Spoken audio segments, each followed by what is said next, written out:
Hey y'all, my name is Christian. And I'm Sara. And welcome back to our channel called Heavenly Eats. So today we'll be doing a new segment called Food for Thought. And today we'll be discussing two things, the protests and racism that's going on within the United States. So if you know our channel in the description, the first thing we talk about is faith. Right. And so we'll be looking at the viewpoint of God, the Bible, and how that implies in issues going on right now.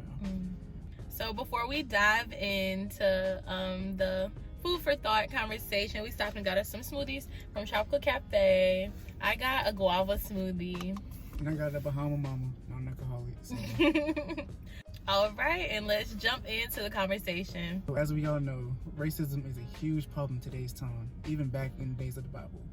When Paul was the early church leader, there was a division in the church amongst the Jews and the Gentiles. And if you know who they are, you can just look on Google, the Bible apps, they can explain it. If you want us to explain it, we'll do another video if you want to. Go to the word first. Amen.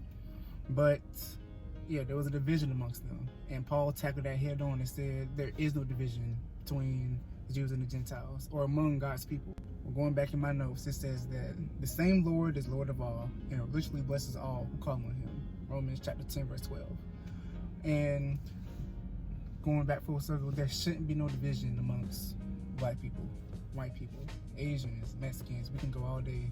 There should be no division amongst his people. And we can look back at what he says, what everyone knows. Love thy neighbor as you love thyself. Right. The first part is love thy neighbor. It doesn't say love thy black neighbor. It doesn't say love thy white neighbor. It says love thy neighbor. And it's really frustrating as a black man in America that there should be a Black Lives Matters movement. Like, it's really frustrating. It already should be equal. It should.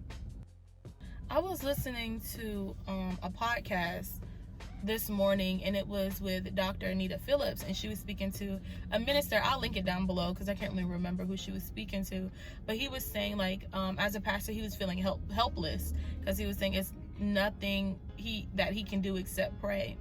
And, you know, it could be other people that feel that way as well, you know, this feeling of helplessness. So it's like, I feel like us as like Christians and then, you know, like people of God, we have to continue to stay in our word, continue to pray, because God sees what's going on. And at the end of the day, God has the final say. So I wrote down some things that, you know, just a reminder for myself, and that is, I forgot where in the Bible, but it says like, though you slay me, yet will I still trust you. You're going to go through things in your life, and you still got to trust God's plan, and God has the final say. And everything that God has said, all the promises, are still going to come to pass. So I feel like our part as the people of God is we have to continue to pray and be in our word. And also, you got to put feet to your faith. I understand that everybody's protesting and, you know, going out to these peaceful protests. But my prayer is as many people that went out to protest is also going to vote. So I feel like that's what's, you know, putting our hands to the plow and doing our part is at least vote. Also, I feel like you have to shift your perspective. I know I heard on the radio today, what's the guy's name? Is it Mr. Rogers? He was saying like his mom says when you see bad things in the news, always look for the helpers. She's like, because that's not something that's going to be broadcast or, you know, that the media is going to focus on. So it's up to you to focus on the positive. You have to shift your perspective from all of the negative and try to find the positive. And I interpret that as find the praise in every situation. So regardless of if you're going through something that you want to go through or it's something that's hard or these crushing moments, you have to find the praise in that. This isn't going to last forever. Racism is not going to last forever. I know how it is. Let me look back in my Bible app, in my notes. Revelations 7 verse 9. Come on with it. God showed John basically heaven. And in verse 9 it says, after this I beheld, and lo, a great multitude, which no man could number, of all nations and kindreds and people and tongues, stood before the throne and before the Lamb, clothed with a white robes and palms in their hands, and cried with a loud voice, saying, salvation to our God, which sitteth upon the throne, and unto the Lamb. And so basically, John basically saw a glimpse of heaven and had everybody, every tongue, every nation on the throne in the white robes in front of God, just worshiping him. Not black only, not white only. Yep. And so we know how it ends.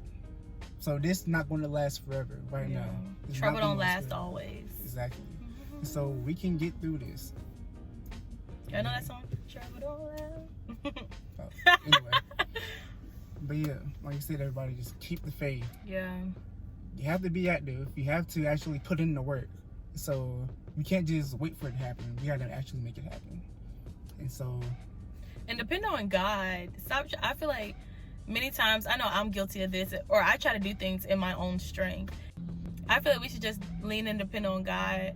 Also, he didn't give us a spirit of fear, but of power, love, and a sound mind. And my prayer is that we operate in our sound mind, and we get God's peace that surpasses all understanding. So everything we're not going to get, we're not going to know why everything happens, So it's like, I feel like we should just continue to keep our faith and our trust in him.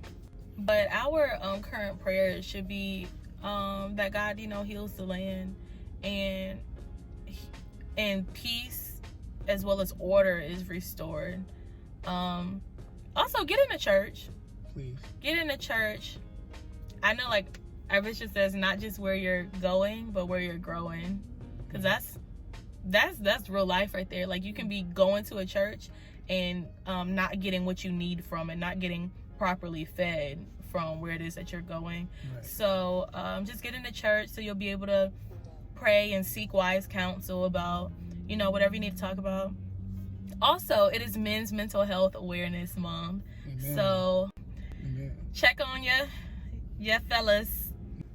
Thank you for tuning in to our Food for Thought, our first video of this segment. Yes. Also, let's continue the conversation in the comments, respectfully. You be blocked, seriously. Yeah.